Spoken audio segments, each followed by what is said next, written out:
Welcome back, everyone, to another Market Conversations. I'm Jerry Hall, broadcasting from Costa Rica, and I am really glad that you're here tonight. Great conversation lined up. Topic: price versus process.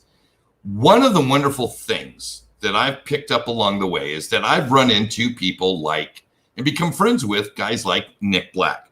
Nick used to talk about this all the time, not so much anymore. He's moved on to other things, but it's there in the foundation level of his thesis. And that is, if you don't have a process that's teachable and repeatable, you don't have anything. This never before became so abundantly clear to me that when I was on a phone call with one of my newer Patreon members who was talking to me about how he built his portfolio. In the very first conversation, we come to find out that in very early 2011, he got 1,000 Bitcoin through doing this thing on his laptop.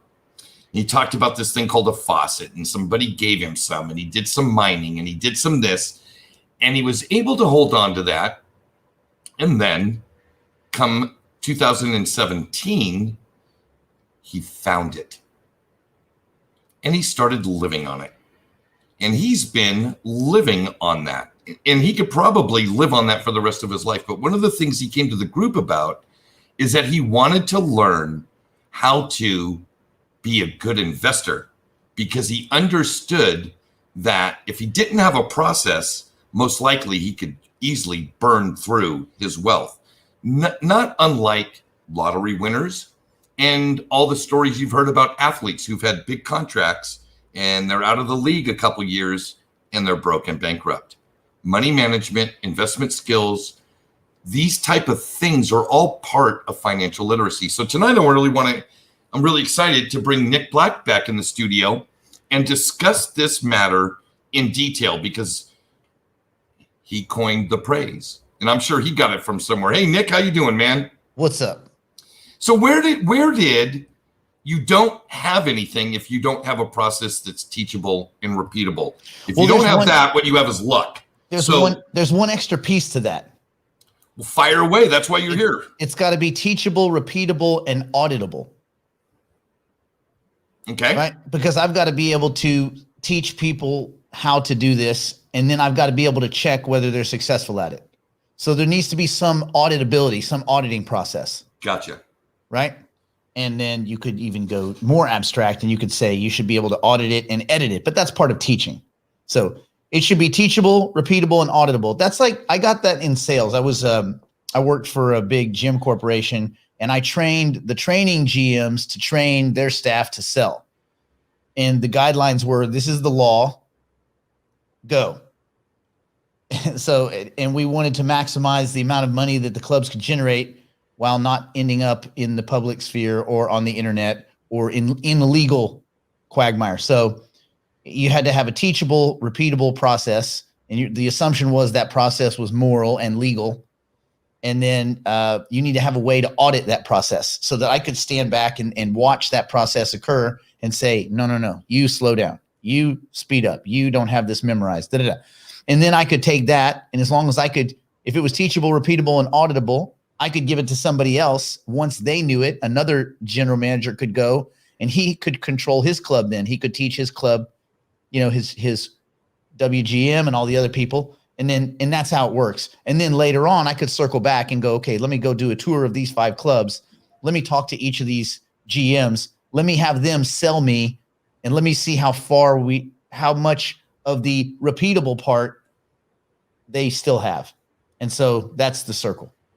Right on. I love it. Let's take a quick sec to say hello to everybody. Welcome in Bill Gould, Simon T. Rich, Kelly Slade, Costa Rica Kelly on Twitter. Barno, nice to have you in the house. I saw Lori. I see Belinda, Kathleen from Hawaii. Aloha. We've got Ian Shepard. Nice to have you in the house. Boy, these things are coming in fast and furious. Simon is in the house. Gary's in the house. Nice to have you. And Crawford, nice to have you. So, hey, Nick, so one of the things that I've been working on is tuning my process to my biases, my goals, etc. Because there are many wonderful processes out there, but they just don't fit me. Walk me through how you discern what you're going to take from and what you're willing to just leave on the sidelines untouched, unmucked with. Well, there's a couple of ways. So there's a couple of ways of achieving that. First of all, you might have a person that's goal oriented. And so, for instance, if I'm talking to a new client, I had a guy call me yesterday, and he said he's got a $300-ish million real estate portfolio, and he wants to take about a third of that and suck it out of the market. So I said, okay.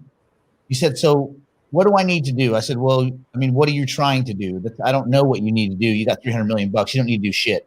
But what do you want to do with that $100 million that you're going to pull out of the market and incur a massive tax hit, depending on how you do it? We could leverage and borrow against it, whatever. So he's going to tell me a variety of things. Now, I won't get into the details of what he told me because that'd be proprietary and that would be bad. But he could have said, well, I want to leverage up my real estate because I want to be able to take that 100 million and I want to, in 10 years, I want to have $1 billion.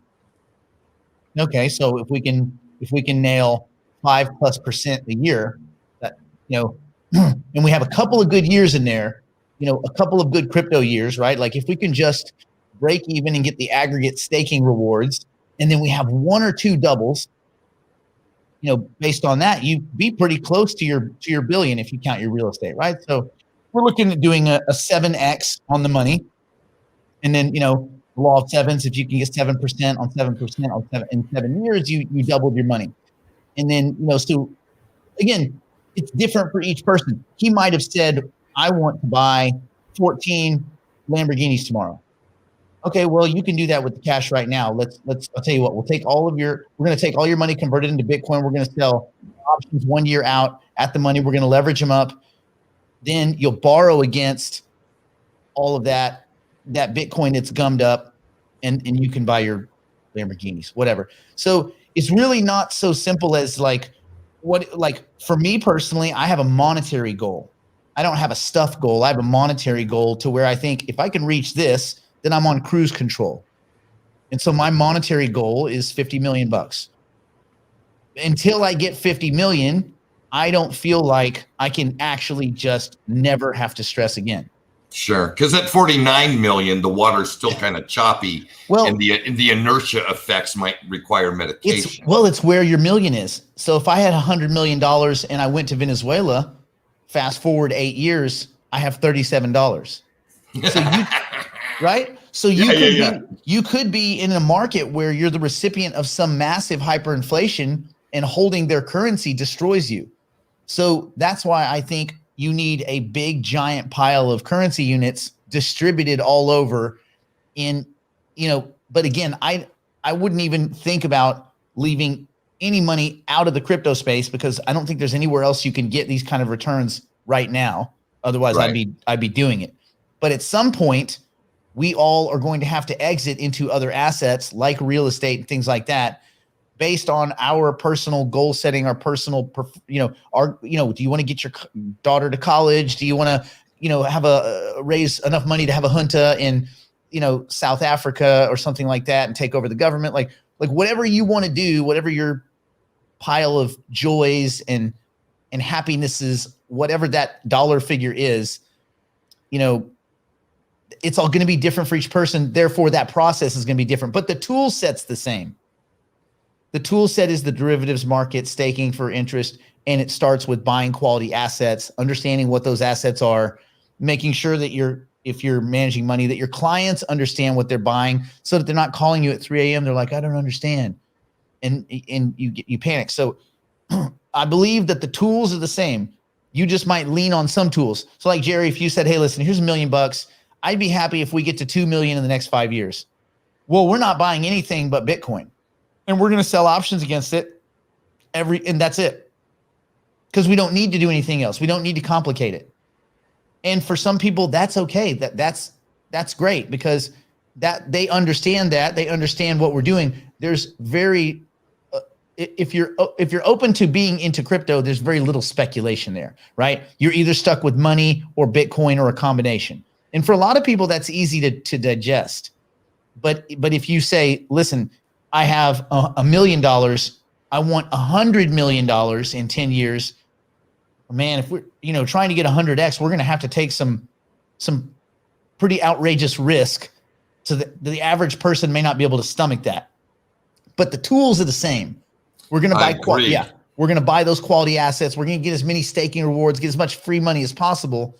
We're just going to be really hawking these projects.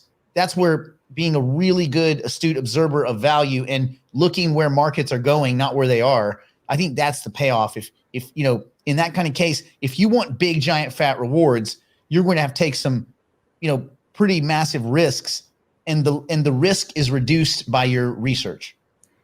And there's the other element that a lot of people I agree with you 100%.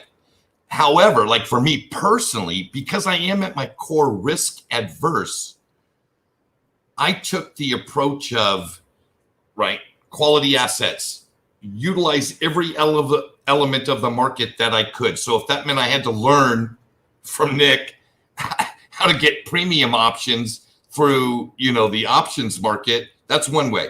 Another way is, how do I get yield on an asset that I bought in hopes that it's going to appreciate, right? Yield was the icing on the cake. How can I compound and leverage these things to suit my purposes? And I still wasn't going to get what I wanted in the original timeline. I just moved my timeline out. So that's like for me, understanding a time horizon helped me mitigate my risk, because I said, you know what? Maybe I don't need this to happen in 2 years.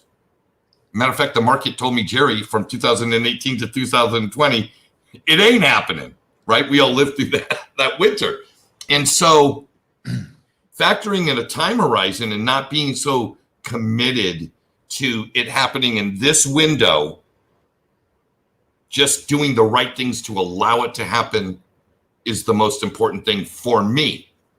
You figured out other ways, and I think that's really cool. Let me say hi real quick to DC Precise and Apex Crypto, who have joined the house, as well as the professor. Nice to have you guys in the house. Nick, you want to field this question? Can you read it? Yeah, I can read it. I can't answer it because that's a personal question. What would I do? I could say, what would I do if it was my money? If I had 70x, then there's a whole bunch of questions that go along with that. Is it one asset? Is it 40 assets? Is it 3 assets? What's your time horizon? What are your goals? Did you take $1 and make it into 70, or did you take $10,000 and make it into, $700,000 or so? And don't, by the way, answer any of this stuff. That's not what I'm asking. I'm saying that it may depend on what you're trying to do. In LA, 180 grand a year is basically the poverty line. So things can look skewed in these nonlinear markets. I find that risk tends to, as you increase risk, it runs it's tantamount to gambling, right? The more risk you take, the less sophisticated and the less research can really be behind it. It really becomes more about gambling to an extent. You're looking at a bunch of assets and saying, is there any way that any of these things can do a 40 or a 50 or, whatever X? And those numbers are preposterous numbers. And I think people need to also reconcile that. This is not what you see in the crypto space is not normal. And not only have you never seen it, and you probably won't see it again, no one on earth has ever seen this, because we haven't seen these kinds of expanding market since. And I'm not even when the internet that was a technology advancement. That wasn't a new asset class. This is a new asset class that's about $2 trillion right now, that has the potential to absorb 2.5 or 3 quadrillion dollars. That's 1,000 to 1,500x.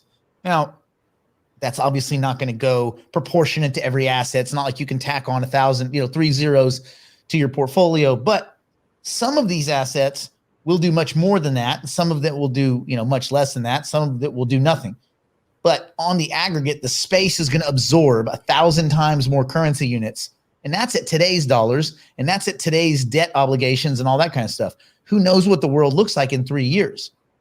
So that could be a factor of, right? It could be 2 or 3x. So then you're like 2 or 3,000 or 4,000 or 8,000 X amount of currency units floating around the crypto space. That's not fucking normal. That's not normal. Those are logarithmic progressions, big explosions like the early universe, where first it was like less than an atom. It was at the Planck length, was I think 10 to the negative 24th centimeters. And then boom. And then we have the Big Bang. And then first you have hydrogen, and then you have fusion, you have helium, beryllium, lithium, and off we go. And it's just like that. You had Bitcoin, and then boom, you had these other assets, and then off you go. You had all these elements, and now you had exotic elements. But if you look, there's not 100 good digital assets. There's not 30. There's probably 8 and some weirdnesses that might be useful. So so looking at those, and then you say, well, is there potential for 100x or a 50x or a 30x? That maybe, maybe. So we have to be realistic and say that some of the gains that we've seen is not natural. So going, I'm going to get 100x, or I'm going to go chase a 20x, or I'm going to go get a 10x. It's just not reasonable. Those are not reasonable expectations. A reasonable expectation is beat inflation. There you go. That's been my strategy. Just beat inflation. So far, I'm doing good. And knowing that we're in this early asset class where we're going to have a lot of very interesting, very fortuitous situations where some of these assets really do explode and go really big, really fast, kind of supernova, then if you're well diversified to an extent, I think you'll catch some of those winners. But the other thing that people do that's not really fair is that people think that they have to catch every single winner. And that's a fool's errand too. You can't have all your money in every asset. Well, let me add on to that. There's also this element of having such a strong, whether it be like a religious fervor or a tribal fervor to something that may have been completely valid 18 months ago, but the world, the technology, and the market is telling you different.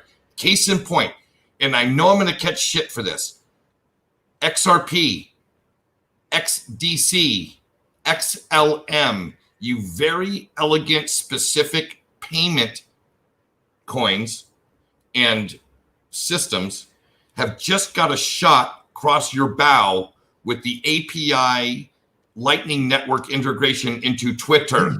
Yeah. Free money transfer globally. Free. Nick's favorite number, 1, 2, free. How can Ripple beat that? How can XLM beat that? How can XDC beat that? Well, you got to ask. I'm just saying, you got to, as valid as everything you said in, there's also looking at what you got and then staying current with what's going on, because like I got 3 tokens that I'm considering selling tomorrow. XRP, XDC, XLM. There's consideration to let go of those 3 assets because they were my payments vertical or my payments section of my portfolio. And I don't believe they're relevant and valuable 10 years from now as a direct result of what the technology is being put on the table today. I just wanted to throw that in there, Nick, because you were on a roll. No, I think that's actually really important too. So another part of managing your expectations is realizing that it's not fire and forget. These are not heat-seeking missiles. You have to constantly manage these things and rebalance them. And sometimes you look at something and it looks amazing, and technology just passes it by. I think in the next few years, payments will be basically free. So payment gateways, there won't be any value in managing payments.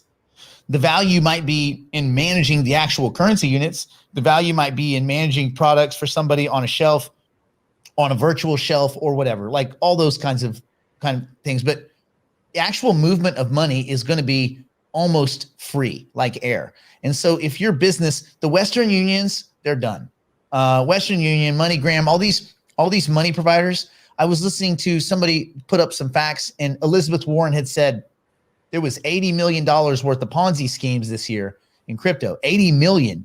Can you imagine that much money? And then someone pointed out, but you guys fined the banking system $12 billion this year for illicit or illegal activity. Fined them. No one went to jail. Fined them $12 billion. 11.5 billion was implied against immigrants in overdraft payments. The least likely sector of the economy to be able to pay that. So I'm not a genius, but I'm getting, somewhere around $23.5 billion that went to assholes and corrupt banking institutions that do corrupt shit to people that don't have a choice. But there's an $80 million write-off to a couple of dickheads that ran a couple of projects that everybody knew were scams anyway. So again, if you go back and reduce it, there's a lot of dumb information. There's a lot of noise and all that. You got to get past the noise, right? You got to get past some of the companies that might look good right now. They're shiny, and then technology just passes them by, like the payment gateways and things like that. That's not the only companies, even in the crypto space. There's going to be a lot of these companies that look great right now. And just here's another one. It's not just, throw Chainlink in there. Not really much of a reason for them to exist anymore, because they're changing with all of this DeFi. It's changed the way, the necessity, the kind of the ruggedness of these Oracle networks, and the idea that an Oracle entity managing these networks is dangerous in and of itself. So you need decentralization in Oracles, and not some guy named Sergey with a stupid mustache telling you there's decentralization and then signing up for AT&T with his cell phone and then saying that we have a partnership. No, there shouldn't be a boss in any of this stuff. All of this shit should be disintermediated, all of it. And so the end run in a lot of these things is you look and you say, wait, can this company be disintermediated successfully? If the answer is no, or if you think that without a figurehead, the company or the coin or the project can't exist, then you need to realize that at some point, a disintermediated version of that is going to run up against it, and it's going to be a reduced fee structure because it won't have all that infrastructure. And unless they're innovating, if they're just saying, I do this, well, someone else will do that with code. You'll be traded out. The middlemen will be traded out for middleware, and then AI will take over all the extra bits. Exactly. And that's, so it's like, again, back to this whole, Brad Kimes. When I used to watch Brad Kimes, he used to say, keep your head on a swivel. And it was something that I remember from football. My coach used to say that all the time, keep your head on a swivel, because you never know when somebody's coming from behind you to take you out. This space is going to evolve and change. And part of a process is really got to be, for me personally, I'll just share this is my personal thing, divorcing myself from my tribal biases. I had so many of them, and I didn't realize that when I got here, that I had developed these tribal biases. And I see it all day in Twitter, and I hear it in YouTubers all the time. And it's like, wait a second, I've got to be malleable, right? What did Bruce Lee say? One of the most valuable things that he ever learned was to flow like water, right? Not be rigid. And there's and I see you don't use those kind of esoteric terms. You get kind of nitty gritty with it, but I think we're both exactly on the same page. We are willing to turn on a dime because our allegiance and our tribalism is to the balance sheet of our portfolio, not a Twitter community, not a YouTube community. And then my final thought will be, because I think you're right on the money. I think my final thought would be, don't just be willing to be wrong about your decisions. You need to desperately try to be wrong. Like, you need to look at your belief system and as far as investments, whatever your religion is. I think it's weird that, like, there's been 3,000 gods, but everyone that believes in one of them, all the other ones are silly. That's another thing. But they're all silly, but mine. But I think it's important that we are very desperate to find holes in our game, desperate to find our own biases, like you were talking about, Jerry. You need to be trying to tear your game apart and find the holes before the money seeps out. If you make a dumb decision, don't just bear down and like, no, I'm going to make it. No, if you make a flawed decision, own up to it as quick as possible and just change it. It's like you're driving in traffic. If you pull into a slow lane, you do it all the time. You're like, crap, all the cars back up. You're like, well, I don't want to go right back into the other lane, because then it will be like, people will know I chose the wrong lane. Get out of the fucking slow lane. Just go. And so I think if people are willing to make mistakes, I mean, I have lots of assets that are garbage. And the minute I find them, I cut them because I got to get the bad stuff off. Or I have some assets that I made maybe wrong assumptions about, or I didn't dig quite deep enough when I bought them. NKN, no kind of network. This is my biggest fail ever. Why? Because I leveraged a couple of my friends' advice and I didn't do my own research. And I got punished for it. And that was a good lesson to learn. Trust nobody and you'll never be surprised. Excellent. And on that, I must go to Van Gogh. Enjoy your exhibit, young man.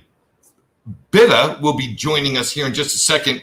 And you can find Nick Black Tuesdays and Thursdays on Crypto and Coffee Live stream YouTube channel. And there's he does a wonderful thing with an organization through a subscription called Money Map.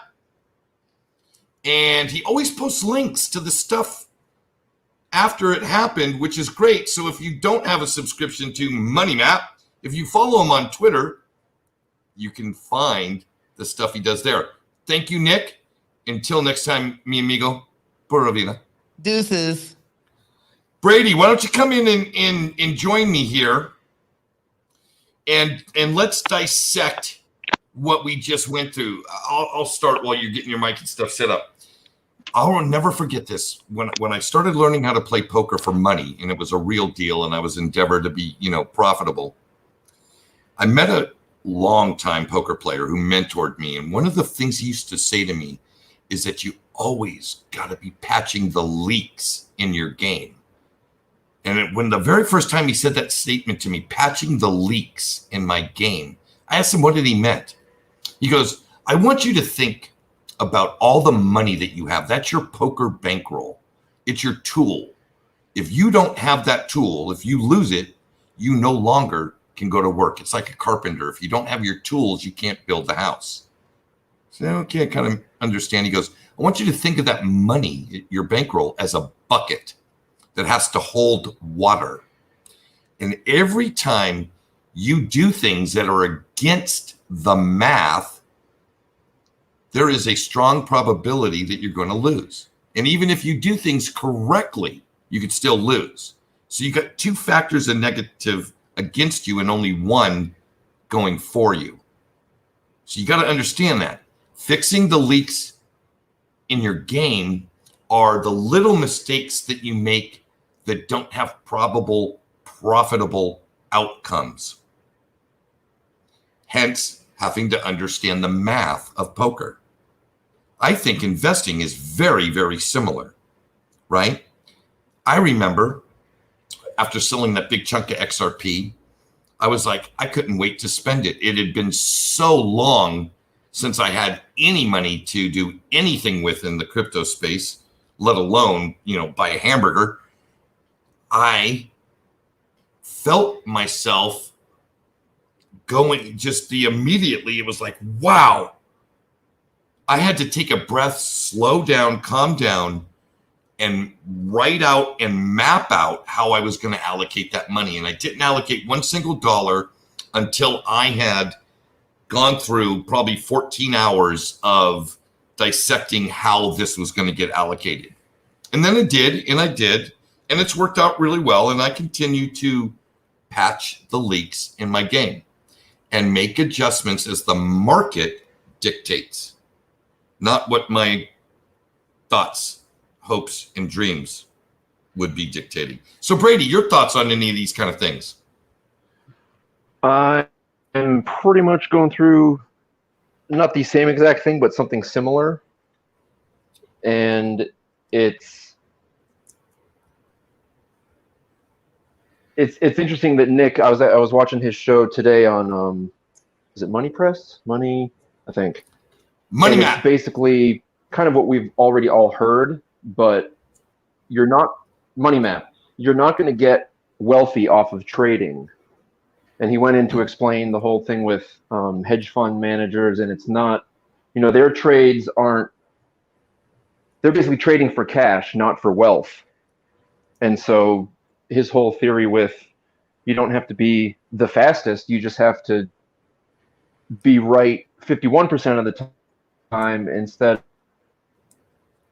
of 80 or, trying to being right versus making money. So it's all hard for us to not want to get satisfaction and gratification out of being immediately right. But if over the next 10 years you do as you should do, but it doesn't feel as good, you'll be much better off at the end of that time frame than if you try and get fancy with the trades. And I'm guilty of it as well. And I've actually figured out how I'll basically take my tool or my bucket of the dollar cost average that I throw into something. If I'm lucky and it explodes and pops up, and I think that was a little either too quick, or I'll pull it out. The profit is the token I want, and then I have my cash again. Sure, that's not ideal for taxes, but if it's the stepping stone I need to dollar average to dollar cost average in or 5 years, whatever, then that's the correct. We were losing your mic there. There was What? I think I lost you. Let me say hello to there's some folks that popped in here. Johnny Midas, nice to have you in the house. JDO, Tube That Pipeline, Ellie Pool, and Bitcoin Candy. All names I recognize from Nick's Tuesday, Thursday live streams on YouTube. Nice to have you folks in. I'm really glad you guys made it. I hope that you find this channel and this show to your liking and hit that subscribe and hit the notification bell. We even got Dash.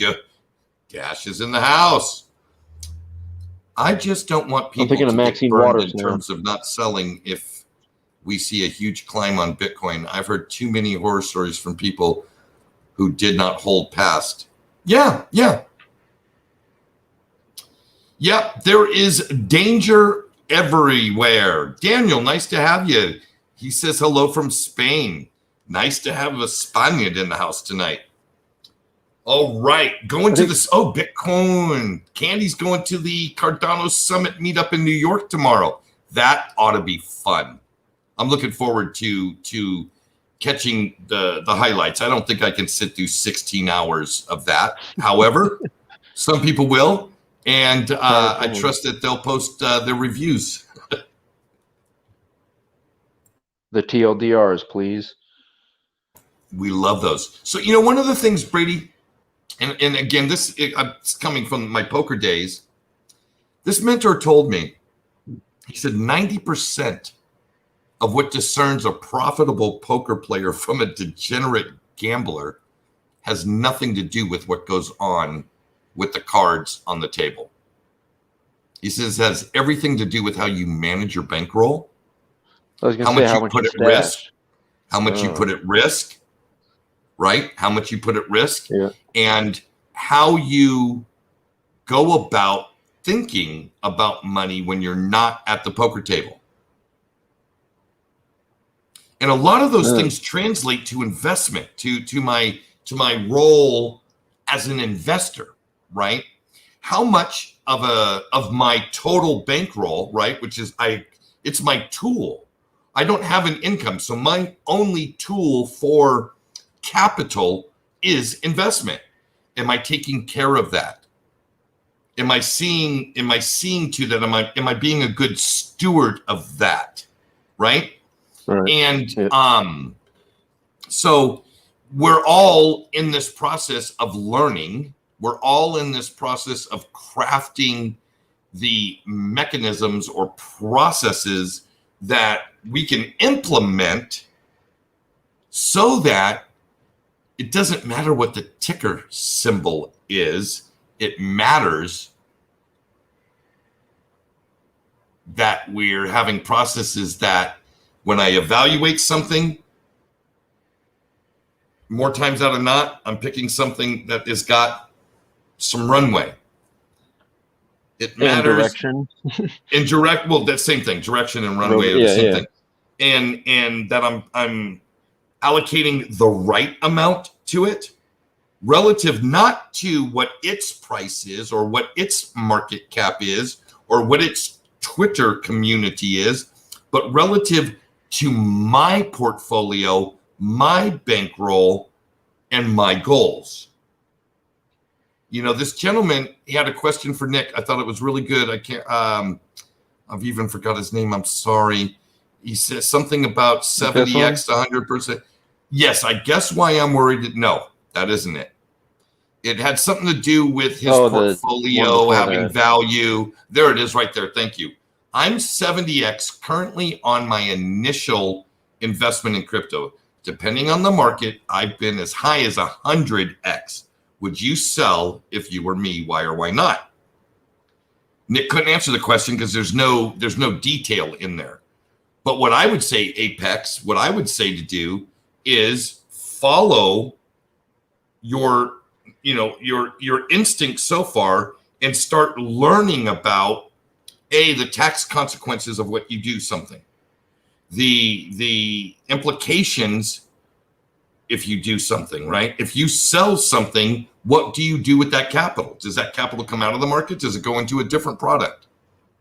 Do you take some of that capital out? I mean, there's so many things to do. What I would say, and what's been valuable for me, Apex, in that type of situation, is get a group of people that you trust, that you can talk about the details with, and have at it. I'm fortunate that I've got Nick. I've got a bunch of people in my life. I can message Raul Powell. He answers me. And I've got an incredible Patreon investment club that I'm a part of, that I get to not only hear their side, but they hear mine. I bounce stuff off of the patrons all the time. Speaking of which, hi, Pete Kelly. How you doing, man? So I see that our lady on the street, Bit of Av, is here. Bit of nice to have you. You just missed Nick. He had to bail out. He had a hard out at 7:30. It's okay. I was 6:30 your time. I was listening to you guys, so it's okay. Oh, excellent. Excellent. Hello. Hi, everybody. Happy Friday. Hey, we got Brady in today, so cool.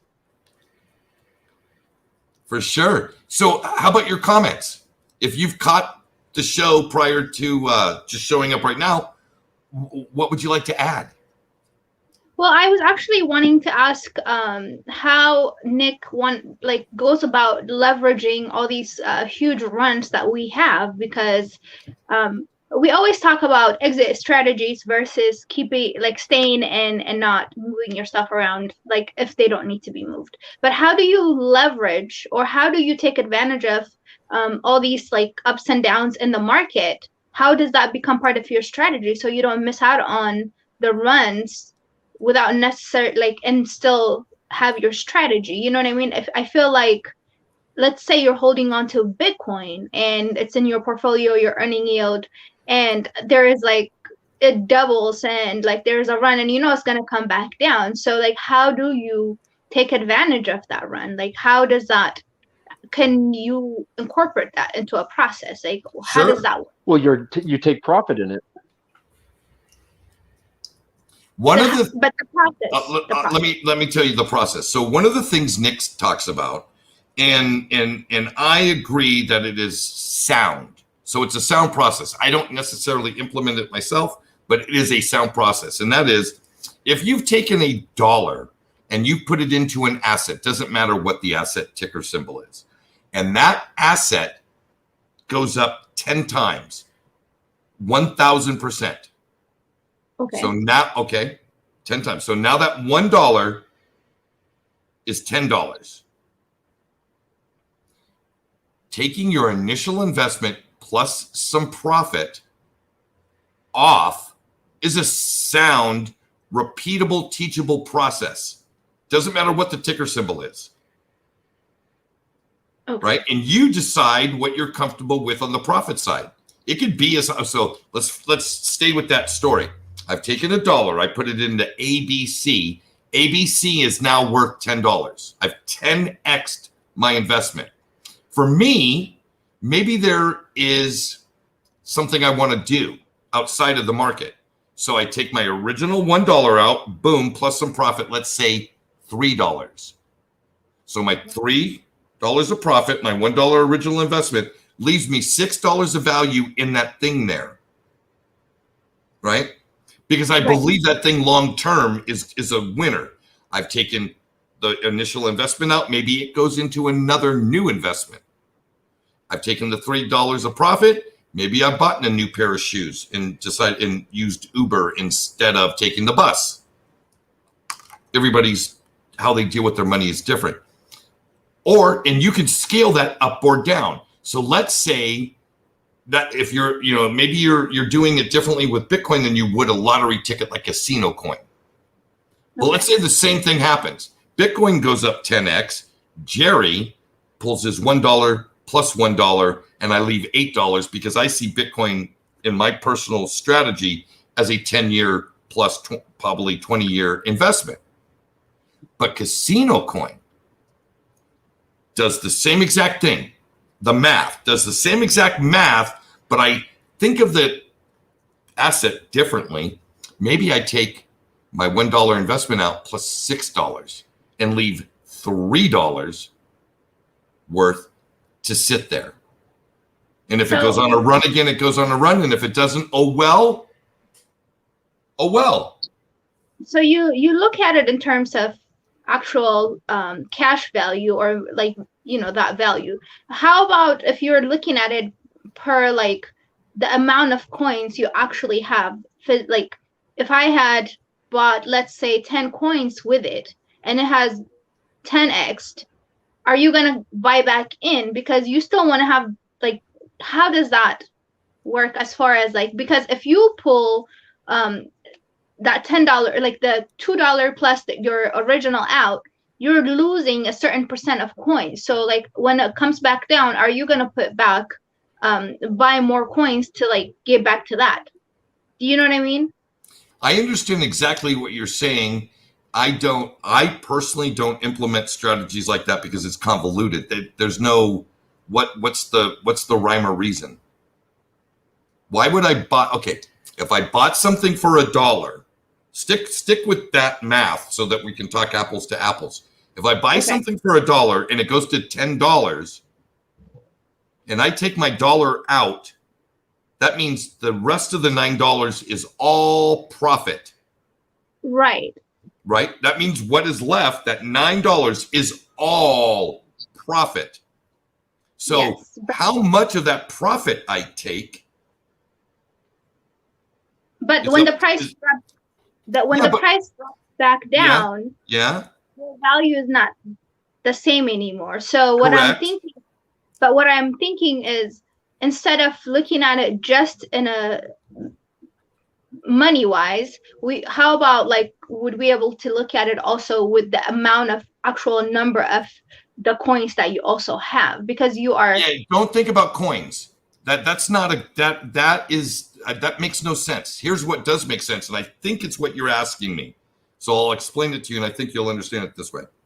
Everything's based on basis. I have $1.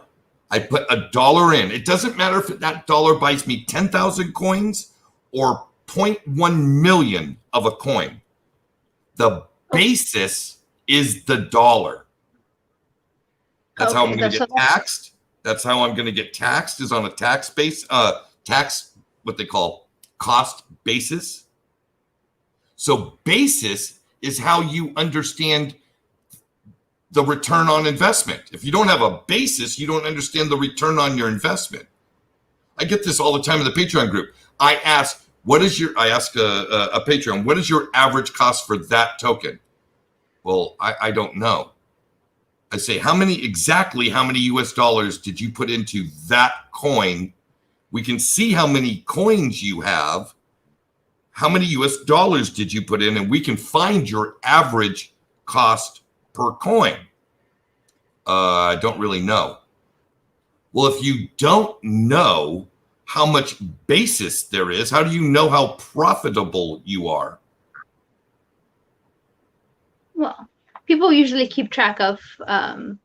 You'd be surprised how many people do not know the exact cost basis of their assets because they just buy. They just buy. Yeah, maybe we're just a little too like we keep track of stuff too much. So the thing that what I would encourage everybody to do is understand the return they are receiving from their investments. Therefore, when they make decisions, they're coming from a place of reality, not, well, I kind of think. It sort of feels like this. I think most of the stuff I bought was around this price. Okay, yeah, that's cool. I'm trying to work out a plan for myself without necessarily fully cashing out, like without having that exit strategy that way, but at the same time not having to miss the wave, because what's the point of, you know, the bull runs and the crashes and all that if you're not taking advantage of it? So I'm trying to create a situation where I can take full advantage of, like trying to create a system that I can take full advantage of the bull runs and still have like something still in my portfolio without having to keep cashing out. So I'm trying to balance that part out. Like I haven't quite figured that out yet. And if you do, write a book, sell it. Have the intellectual rights, because what you're talking about is timing markets, right? No. Oh yeah. But how do you know if you're in a bull or bear market? How do you know that? What defines a bull market or a bear market? Okay. Based on my let's say I get in at the dollar, like you said, and it's 10x, and it's $10. For me, that's a great time to get out. Let's say.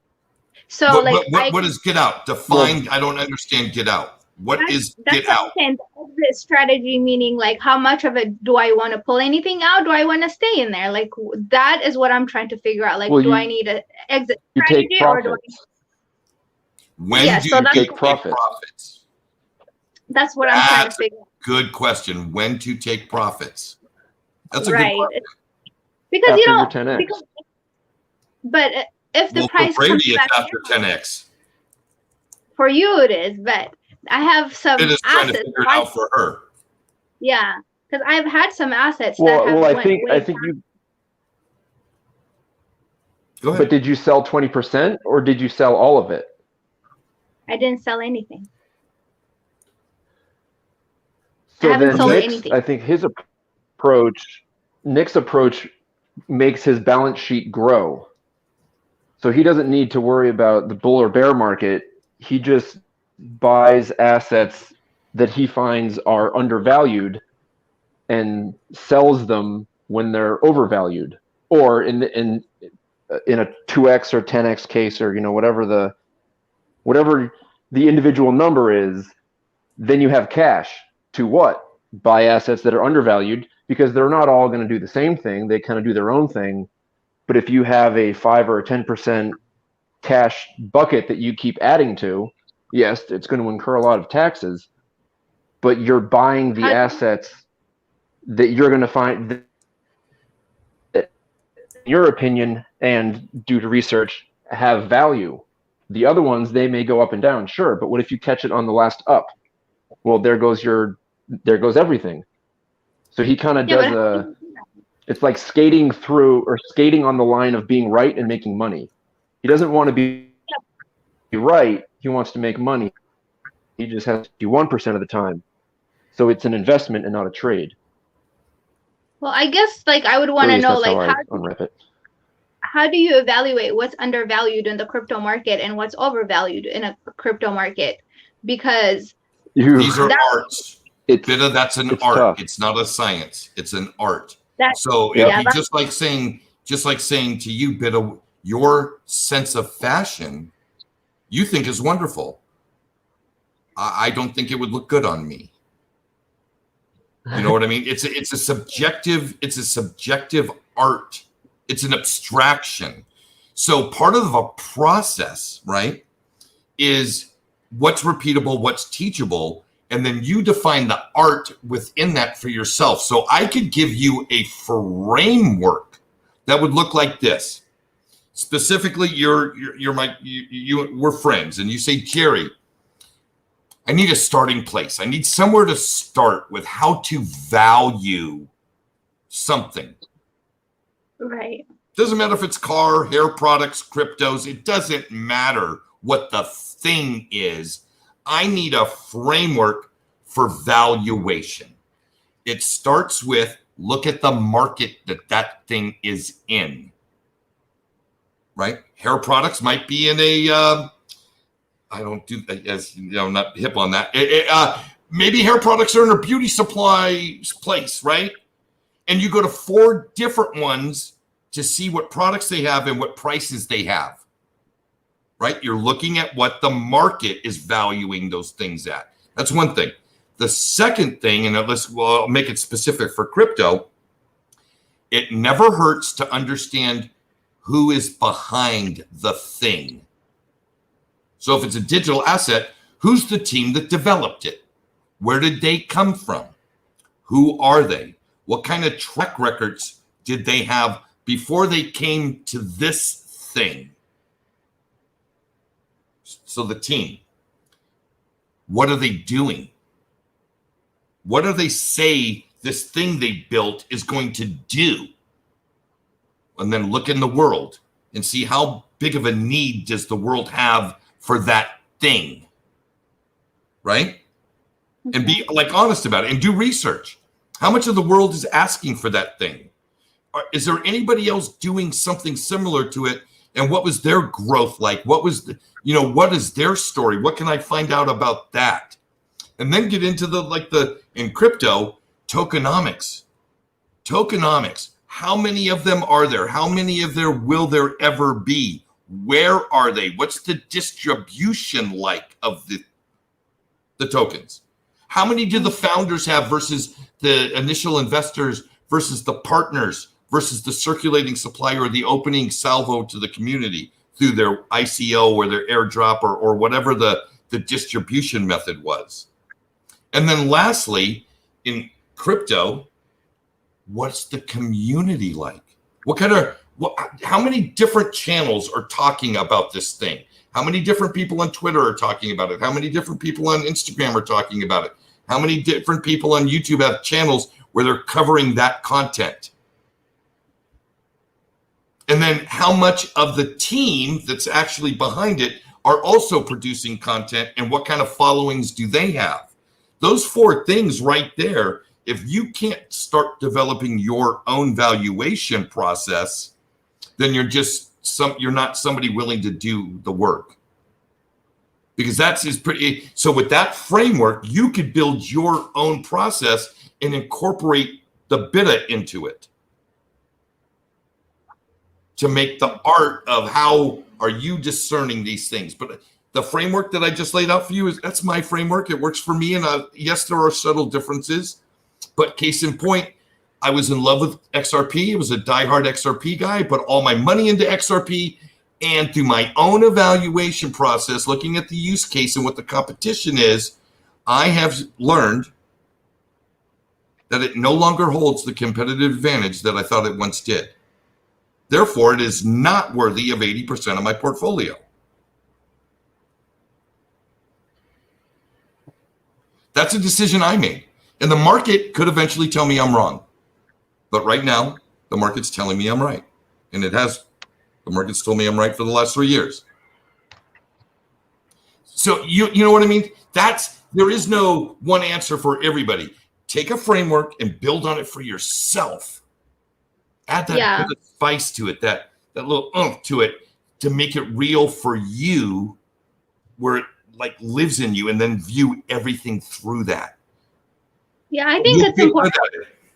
Yeah, I think it's important that we ask these very for everybody's what do you mean? Those are not, they're so basic, people don't think about them anymore, that have been around in the crypto space for 2, 3, 4, 5 years. But for somebody that's new and coming in, especially some of my audience, they're so new. This conversation we just had is just so much information that would be a great basis for them to like even start that conversation and even see what it would be they're looking for, because we constantly ask which coins should we get. It's like no, you got to figure out how to get to that decision on your own. But it's like, okay, how do you teach somebody, or how do you help someone figure out how to get to that point and how to let them get comfortable? So those conversations for me, as basic as they might seem for some of our audience, are very, very important, because you want the new people to come in, you want them to catch up there, you want them to be added into the community, because that's how the community grows and that's how you create more value. So I think it's really important that we have these very, very basic conversations to include more newbies to come in and grow the space. So, yeah. Well, and the great, another point to the art is it will evolve and ever evolve, right? I am not the same investor I was 3 years ago. Hell, I'm not the same investor I was 6 months ago. You know what I mean? My processes are changing as new information comes, and as new information informs my behavior. So maybe something that could be forever is be open to change, but don't change on a whim. I may hold that principle forever, right? Be willing to change, but don't change on a whim. Right. I think that is something that could serve me for the rest of my life as an investor. Right. You know what I mean? But it's not specific. So how do I apply that today? Right? Well, case in point, I'm looking at my portfolio today, understanding that the game has just changed yet again. Right? The Lightning Labs open source QR code ready API plug into Twitter has changed the game. Bye-bye Western Union. Bye-bye MoneyGram. Bye-bye everybody. Payments, Visa, everybody. The shot just got, this is real. This isn't theory or it's coming in the future. It's happening right now. And if you don't think free open source software is valuable, then you're delusional, because you're watching me through the internet, and the internet is an open source free protocol that people have built things on. And every time you build something on a free permissionless open source protocol, if there is a network, it will just grow, because each thing is adding value to every other thing. So how long before these companies that have made profits off of payments have to or forced to start integrating some of these free open source things? Because they're global and they're working, and pretty soon they will work at scale. So all those people that have invested in MoneyGram, all those people that are invested in Western Union and Visa and all these Venmos and da-da-da-da-da, the folks that are heavily invested in those things, if they're learning this information, they most likely are researching it. If they're good investors. If they're not, they'll put their head under the sand and the wave will ride over them, and they'll go, all my stuff isn't worth anything anymore. Oh.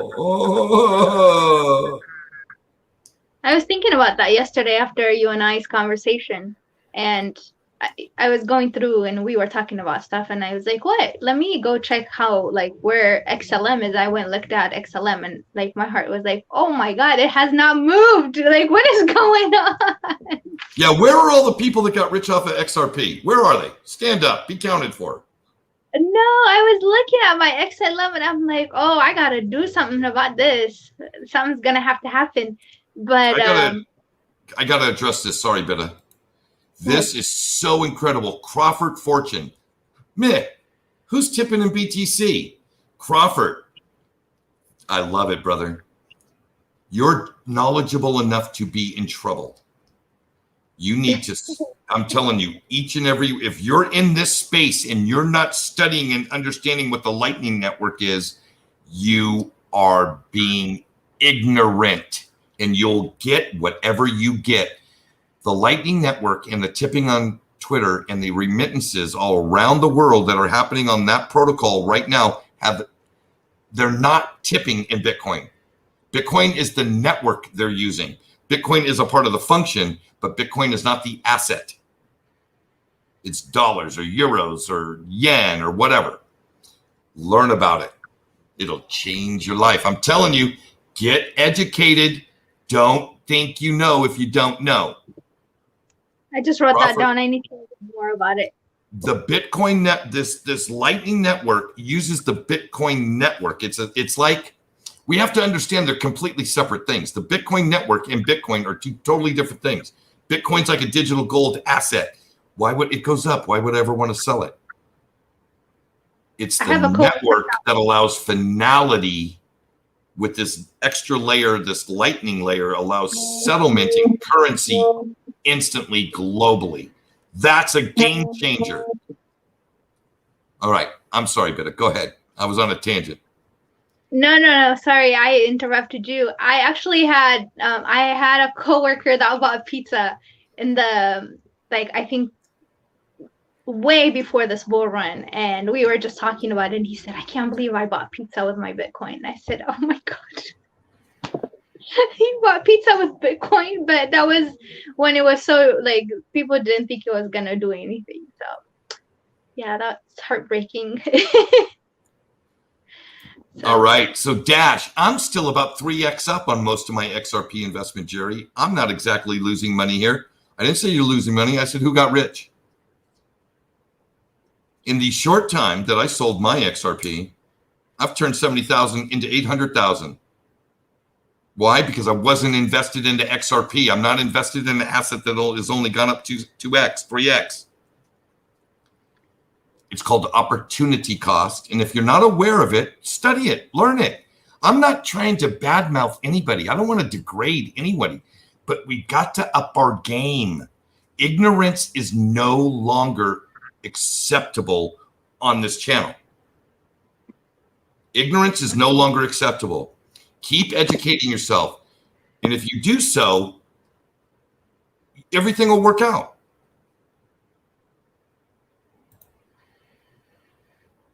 Simon, I wish I understood. This is like the 8th thing that you've put in here about Pancake Swap. I don't know what you did. I don't know why you did it. But you'll get no sympathy from me. When you play with fire, sometimes you get burned.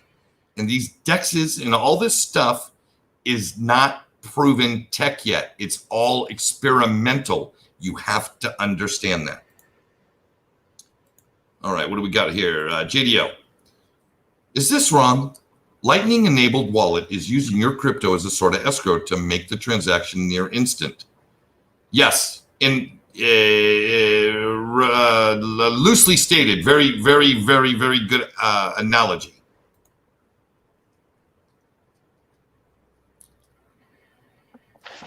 The space has been just incredible. I love Josh. I think this is Joshua. He just loves to argue. Boy, he's an argue. You had much more starting money.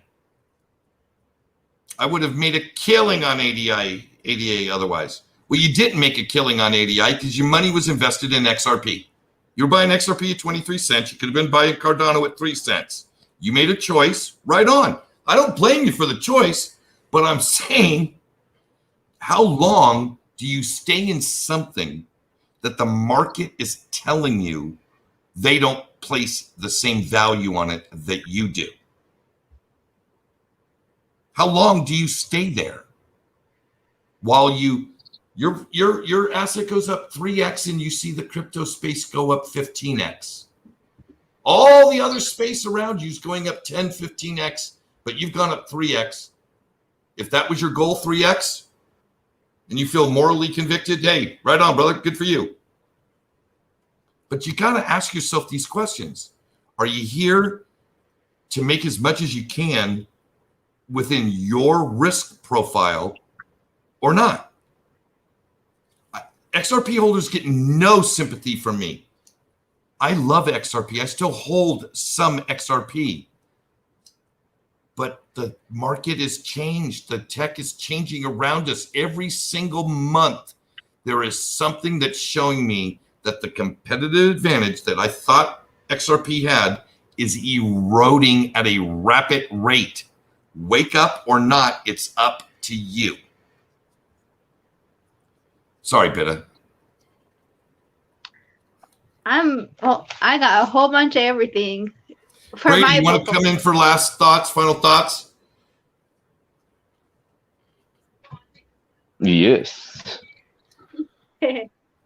I actually did. My journey was similar to Jerry's in that the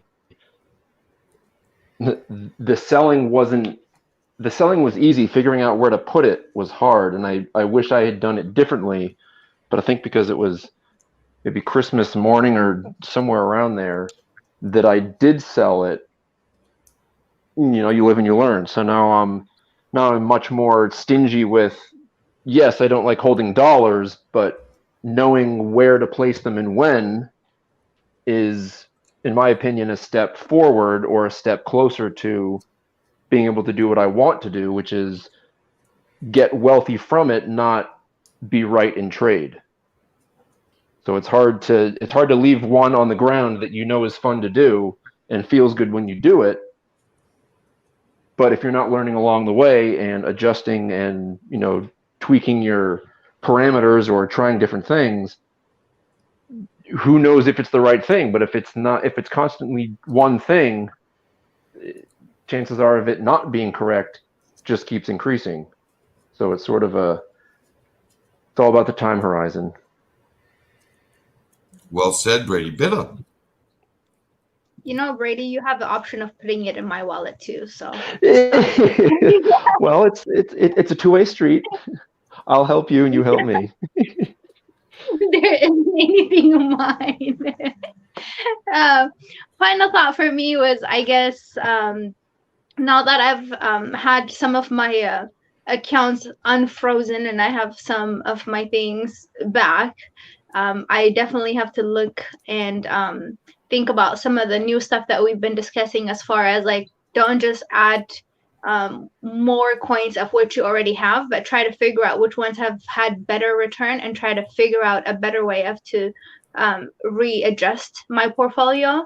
So like before, I would have like thought about, I want to get a little bit more of ADA, a little bit more of Cardano, and XRP and Bitcoin and Ethereum. But like now it's like my ideas of things have changed a little bit. So readjusting, like, so it's a great time to readjust and reevaluate stuff. So I think it's something that we can do on a regular basis, even if you're not going through what I'm going through as far as your stuff being stolen or trying to get some of the stuff back. But yeah, readjust. I'm going to close with addressing Apex question or a statement. By your rationale, though, Jerry, wait.